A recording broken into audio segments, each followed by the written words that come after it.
Hey guys, तो स्वागत है आपका कैप्टन बीटू के चैनल में, जहां आज हम ब्रह्मास्त्र के ट्रेलर का ब्रेक डाउन करने वाले हैं एंड हर उस अस्त्र के बारे में बात करेंगे जो कि हमें इस ट्रेलर के अंदर देखने को मिला है। अब यहाँ पर मैं एक बात क्लियर कर देता हूँ कि अयान जी ने पौराणिक कथाओं से इंस्पिरेशन लेके अस्त्र वगैरह का कॉन्सेप्ट को अपने वे में बताया है, जिसके वजह से हमें भी अंदाजा लगाना पड़ेगा कि जितने भी अस्त्र हमें ट्रेलर में देखने को मिले हैं वो किन किन देवताओं से एसोसिएटेड है या इंस्पायर्ड है। फॉर एग्जाम्पल आप नागार्जुन सर के कैरेक्टर को ले लीजिए जिनका नाम अनीश है, जो कि इस मूवी के अंदर एक कलाकार के रूप में दिखेंगे। उनके पास नंदी अस्त्र है जिससे वो बुल जैसा स्पिरिट एनिमल का आह्वान यानी कि समन कर सकते हैं, जिसको आप लोगों ने ट्रेलर के इस शॉट के अंदर तो देखा ही। अब भले ही मैं यहाँ पे बुल यानी कि बैल वर्ड बोल रहा हूँ, बट नंदी अस्त्र नाम से ही हमें पता चल रहा है कि ये अस्त्र कहीं ना कहीं नंदी जी जो कि शिव जी के वाहन है उनसे रिलेटेड है। जहां तक मैं समझ पा रहा हूँ ये सुपर स्ट्रेंथ को दर्शाता है। बट ट्रेलर के एक सीन में आप जुनून यानी कि मोनी रॉय के एक गुंडे के पास भी सिमिलर तरह के बैल को समन करने की पावर को देख सकते हैं, जिसका रिलेशन मेरे ख्याल से किसी असुर से होगा क्योंकि उसका कलर रेड है। एक शॉट के अंदर हम रणबीर कपूर के गले में भी वैसा ही एक पत्थर टंगा हुआ देख सकते हैं, जिसके वजह से वो असुर के जैसा ट्रांसफॉर्म हो रहा था। और असुर से याद आया कि महिषासुर भी बैल के जैसा दिखता है, तो हो सकता है कि यहाँ उससे कोई रिलेशन हो, ना कि किसी देवता से यहाँ पर इसका कोई रिलेशन हो। प्लस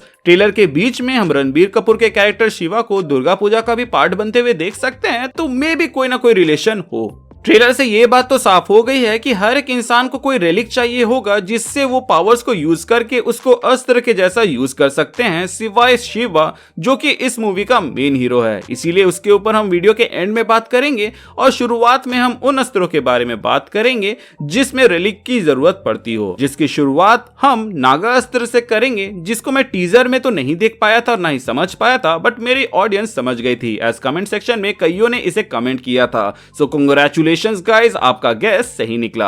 अब बात करते हैं इस नागा अस्त्र की, तो बॉस ये अस्त्र मेरे ख्याल से नागलोक से बिलोंग करता होगा, जो कि इंसान को इसलिए दिया गया हो ताकि वो अपनी रक्षा कर सके। यहां पर हम साफ देख सकते हैं कि जो तीर छोड़ा जा रहा है वो सीधा नहीं जा रहा, बल्कि सांप के जैसे जिगजैग होकर टारगेट को लग रही है, जिसके बाद से उस तीर में जैसा जहर होगा वो असर कर रहा है उस टारगेट के ऊपर। इसके अलावा इससे निकलने वाले तीर का इस्तेमाल रस्सी के जैसे भी किया जा सकता है टारगेट को बांधने के लिए। नागा अस्त्र को चलाने वाले का नाम तो हमें नहीं पता, बट शायद तक उसको प्ले कर रहे हैं विशाल कारवार जी। अब आते हैं अगले अस्त्र के ऊपर जो कि इस सीन में दिखा, जो कि इंद्रदेव से रिलेटेड हो सकता है, एज आप इस कैरेक्टर को शील्ड बनाते हुए देखते हैं। साथ ही साथ ये बंदी हाथी के एनिमल स्पिरिट को छोड़ते हुए दिखती है जो कि इंद्रदेव का वाहन है। तो उसी तरह हो सकता है कि इस बंदी के पास अरावत अस्त्र हो, एज अरावत इंद्रदेव के वाहन का नाम था, प्लस वो हाथी था। लेकिन ऐसा भी हो सकता है कि इसका नाम वज्र अस्त्र हो क्योंकि ये इंद्रदेव से रिलेटेड है। इस अस्त्र का प्लस पॉइंट अटैकिंग नहीं है नंदी अस्त्र के जैसे, बल्कि डिफेंस है, इसीलिए आप इसको यहाँ पर शील्ड बनाते हुए देख सकते हैं। अब बारी आती है वायु अस्त्र की, जो कि वायुदेव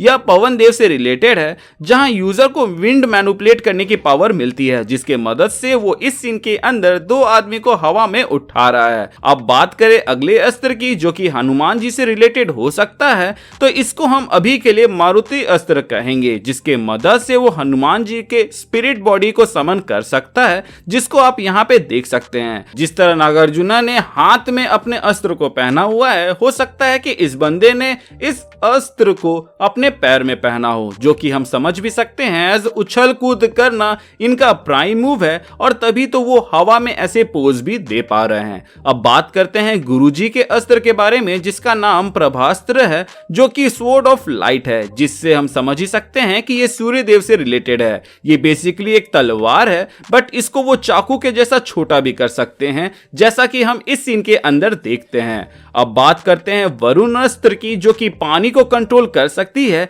एंड जिस लेवल पर ये कंट्रोल कर रही है उसको देखकर तो ऐसा लग रहा है मानो ये शिवा के जैसे अस्त्र होगी। बट फिर मेरी नजर उसके राइट हैंड में गई, जहां पर वो ग्लो कर रहा है, जिससे हमें ये पता चलता है कि उसके हाथ में कोई रेलिक है जिसके मदद से वो ऐसा कर पा रही है। वरुण अस्त्र मोस्ट प्रोबेबली समुद्र देव से रिलेटेड हो सकता है जिसके मदद से पानी को कंट्रोल किया जा सकता है। अब बात करते हैं शिवा के बारे में, जो कि खुद में एक अस्त्र है और उसको कोई रेलिक नहीं चाहिए अपने पावर्स को यूज करने के लिए, जिसके वजह से वो जैसा चाहे वैसा वेपन बना सकता है। इसीलिए इस सीन के अंदर वो हमें स्वॉर्ड बनाते हुए दिखा, जहां वो गुंडों के गले में मौजूद उस पत्थर को टारगेट में ले रहा है, जिसके मदद से वो मॉन्स्टर या स्पिरिट एनिमल को समन कर सकते हैं। प्लस उसको हम इस सीन के अंदर गदा यूज करते हुए देखते हैं, जो कि बजरंगबली का प्राइम वेपन है। बट हम सभी जानते हैं कि एंड में वो त्रिशूल बनाएगा। एज ब्रह्मास्त्र का जब पहला पोस्टर आया था तभी वो हमें त्रिशूल बनाते हुए दिखा था। साथ ही साथ जब नाम ही शिवा हो तो शिव के हाथ में त्रिशूल ना हो ऐसा तो हो ही नहीं सकता।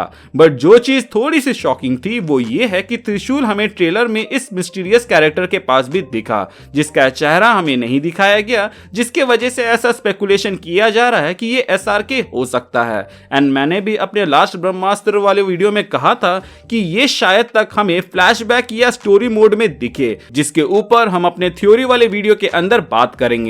हमने तो वीडियो के शुरू में ही कहा था कि इस वीडियो के अंदर हम मेनली अस्त्र के बारे में बात करेंगे, जो कि ट्रेलर के जरिए हमें पता चला कि इस मूवी के अंदर होने वाले हैं।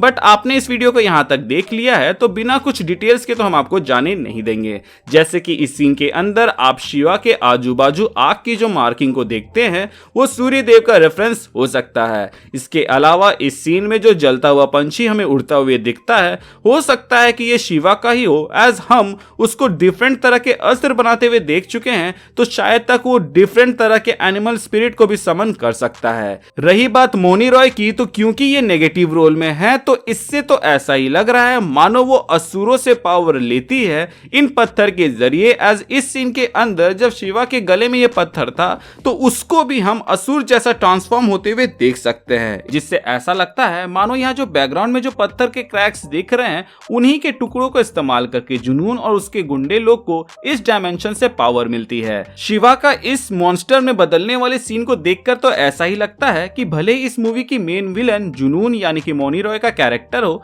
बट शायद तक वो ये सब किसी को आजाद करने के लिए कर रही है, जिसको आप एक सेकेंड के लिए इस सीन के अंदर देख सकते हैं, जो कि आगे जाकर ये येलो कलर का वेव वाला अटैक भी छोड़ता है, जो कि मोस्ट प्रोबेबली मूवी के एंड तरफ ही होगा। इस सीन में आई थिंक वो लोग शिवा को जब मॉन्स्टर में नहीं बदल पाते हैं तो मारने की कोशिश करते हैं और उन्हें ऐसा लगता है कि उन्होंने इसे जला के मार दिया। बट शिवा वहां मरता नहीं है, क्योंकि उन लोगों ने इसको मारने के लिए आग का इस्तेमाल किया था। और ये बात तो ट्रेलर में ही हमें पता चल गई कि शिवा को आग से नहीं मारा जा सकता। एंड ये मिनी एक्सप्लेनेशन मैं इस बेसिस पे दे रहा हूँ कि इस सीन के अंदर आप यहाँ पे कुछ जला हुआ देख सकते हैं। प्लस टीजर और पहले के कुछ प्रोमोज में आप लोगों ने देखा होगा कि इसी मूर्ति के जरिए आग छोड़ा जाता है शिवा के ऊपर, जिसको मैंने पहले ऐसा सोचा था कि ये पावर अप वाला सीन हो सकता है। खैर ये तो मेरे अजम्पशंस एंड थ्योरीज हैं, जिसके सही होने के चांसेस उतने ही हैं जितने गलत होने के। एंड ऐसे ही और भी कई सारे थ्योरीज हैं जिनको मैं अपने आने वाले वीडियोस में कवर करूंगा। तो अगर आप इंटरेस्टेड हैं उनको देखने के लिए तो हमारे चैनल को सब्सक्राइब कर दीजिएगा,